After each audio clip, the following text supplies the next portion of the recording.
Bonjour, j'espère que vous allez bien. Voici une petite vidéo pour refaire le point sur la reprise du 12 mai. Donc, des informations pour les enfants qui seront à l'école, puis des informations pour des enfants qui seront à la maison. Donc, étant donné que nous sommes en dessous de 15 élèves qui reviennent à l'école, ils sont 10, mardi ils sont 10, et un 11e qui arrive à la fin du mois de mai, et donc 10 enfants qui restent à la maison, donc moitié-moitié. Du coup, les enfants qui reviennent à l'école reviennent toutes les semaines. Voilà. Donc je rappelle les jours de classe: lundi, mardi, jeudi, vendredi.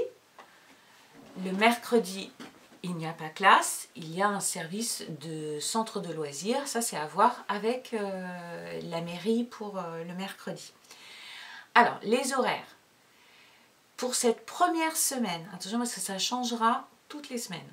Donc, pour cette première semaine, les enfants, vous devez les amener à 8h20 et à 8h27, c'est trop tard. Voilà. Nous sommes les premiers cette semaine à entrer, la première classe à entrer puisque nous avons des entrées échelonnées, et on ne doit pas prendre de retard pour que les autres classes puissent entrer. Donc nous c'est 8h20 à 8h27, un enfant qui arrive en retard n'est pas accepté. À l'entrée, le directeur, s'il a réussi à avoir un thermomètre sans contact, prendra la température des enfants. L'enfant entre directement et me retrouve dans le préau, dans une zone d'attente avec les distanciations réglementaires, passe aux toilettes se laver les mains et nous montons en classe directement. Voilà. L'horaire de sortie, 16h10 pour la première semaine. Voilà.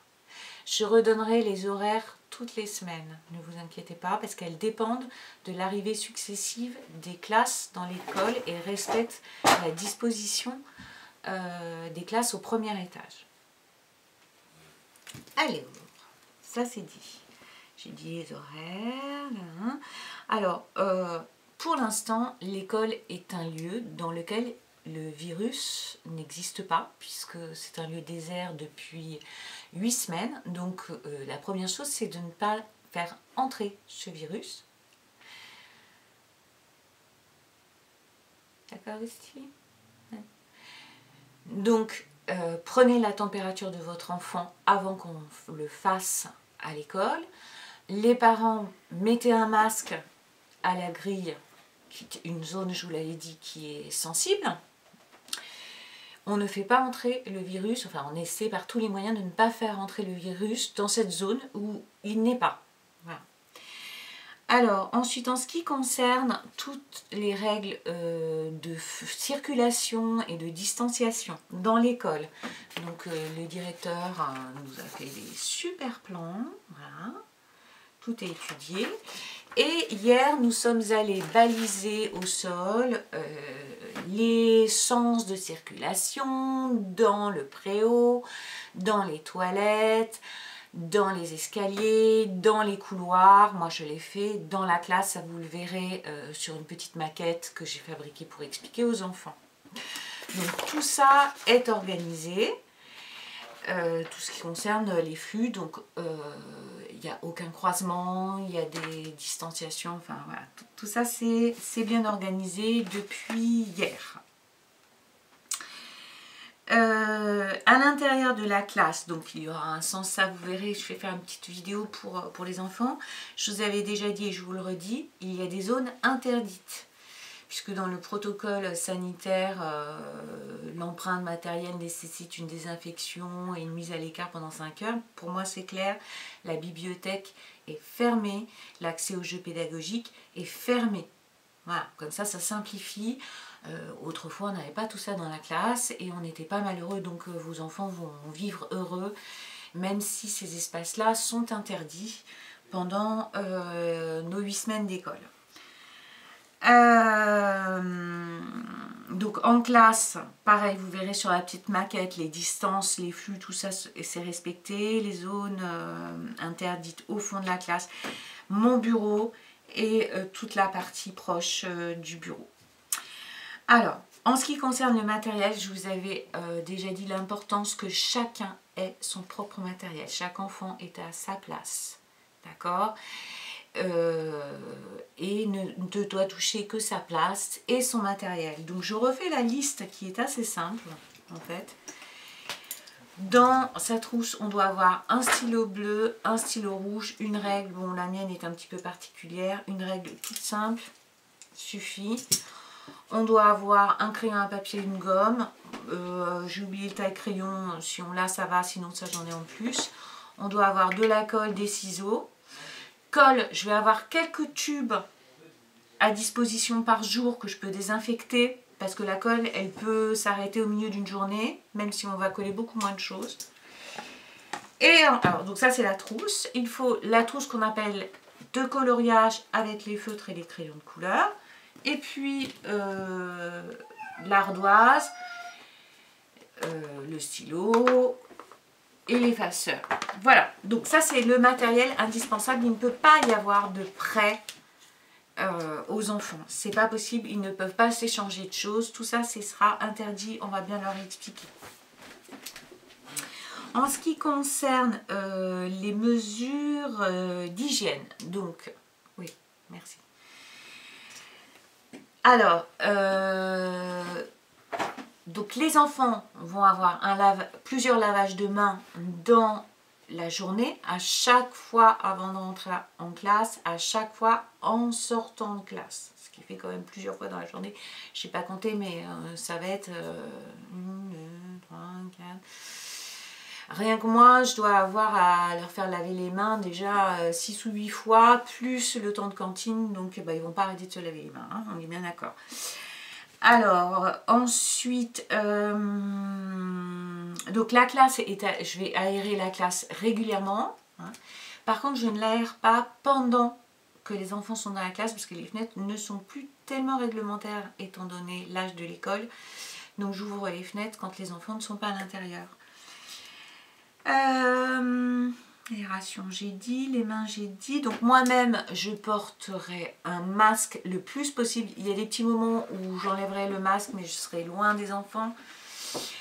Sinon, bon ben, voilà, Wistiti montre que j'ai un masque. Merci, Wistiti, mais j'ai déjà expliqué comment je faisais. Il y aura du gel hydroalcoolique dans la classe. Moi, j'en ai beaucoup. Et puis, j'ai aussi du savon hydro... Je sais plus quoi. Ah oui, antiseptique, du savon antiseptique, j'ai du savon antiseptique. Du désinfectant professionnel, donc j'assurerai un petit nettoyage personnel supplémentaire à la désinfection qui sera faite. Alors au niveau de la désinfection qui dépend du service de la mairie, nous n'avons pas trop de renseignements pour l'instant. C'est fait au moins une fois par jour, on va essayer d'avoir plus que ça hein, pour toutes les parties communes. Mais là on aura plus de renseignements le 11 mai. De quoi n'ai-je pas parlé? Masque, main, gel, désinfectant, service, désinfection, aération. Alors la cantine, il n'y a plus de service en self. Les enfants sont assis 2 par grande table, ce qui laisse quand même une très très grande distance entre eux et en plus en quinconce. Voilà.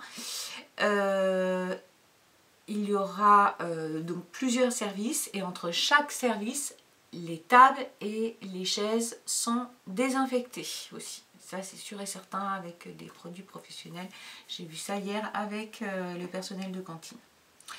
Si un enfant montre des signes un peu suspects, se met à tousser, etc., il est immédiatement isolé du reste des enfants.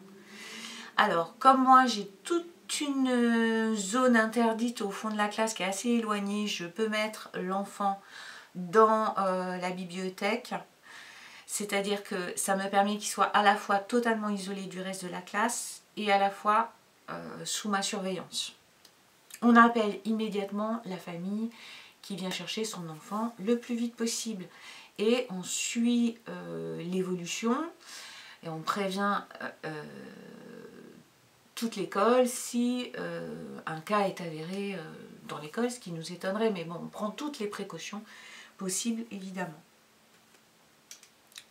Alors, là, j'ai tout dit en ce qui concerne le... Ah, non, j'ai encore une seule chose à dire, c'est que je vais faire une vidéo spéciale pour les enfants, plus ludique, d'accord, et qui ne concernera que la classe. Et mardi matin, nous allons passer beaucoup de temps à tout réexpliquer. On va vraiment prendre le temps de tout réexpliquer et de parler du confinement, parce que bah, ils en ont besoin. On va aussi travailler, hein. Mais voilà, tout ça, ça sera fait pour les enfants. Alors, pour l'autre groupe, le groupe qui reste à la maison, j'ai commencé à faire les photocopies pour jusqu'à la fin de l'année. Donc j'ai fait toutes les maths, j'ai fait toutes les fiches de référence, etc. Je vous tiens au courant quand j'ai fini et je donnerai rendez-vous pour vous donner tous ces supports. Je vous envoie le planning du travail à faire. Vous n'avez plus de vidéos, mais vous allez voir que vous en avez de moins en moins besoin, puisqu'on a décortiqué quand même le plus gros des nouveautés. Vous n'avez pas à me renvoyer le travail. Exceptionnellement, je vous le demanderai pour certaines évaluations. De temps en temps, je demanderai des petits messages vocaux avec des lectures orales. Mais moi, je ne peux pas assurer toutes les corrections.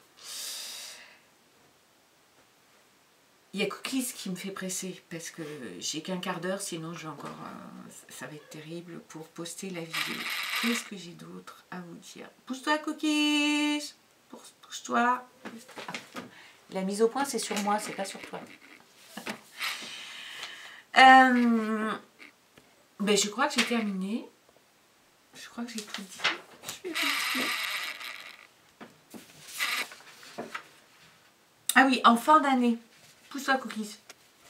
Pour les enfants qui ne reviennent pas à l'école, en fin d'année, c'est pareil, on se redonnera rendez-vous pour que je puisse vous redonner tout le travail, enfin toutes les affaires de votre enfant qui est resté en classe et que vous puissiez me rendre le livre de Léo et Léa. Donc pareil, on a le temps, hein, on a 8 semaines pour organiser cet échange. Tac, tac, ça je l'ai dit. Voilà. Maintenant, la prochaine vidéo, elle est pour les enfants. Il va falloir que je travaille ça. Allez, tu éteins, oui Titi? Oui Titi, t'arrêtes la vidéo.